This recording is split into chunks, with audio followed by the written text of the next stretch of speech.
वैजापूरचे आपले अनुभवी आणि अतिशय कार्यक्षम असे उमेदवार आणि माजी नगराध्यक्ष श्री दिनेश परदेशी सुरू करणार आहोत आणि 54 टीएमसी पाणी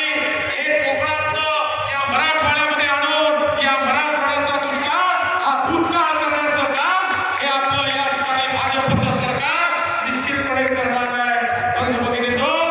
पण हे सगळं करत असताना प्रशांत लोक यांचं मी अभिनंदन करेन की त्यांनी त्या ठिकाणी बीएलआयच्या माध्यमातून पहिल्यांदा आपल्या मतदारसंघामध्ये सिंचनाची अशी व्यवस्था उभी केली की शेतीपर्यंत पाणी गेलं, ड्रिपनी पाणी गेलं आणि ज्या ठिकाणी काल परवापर्यंत शेतीला अडचण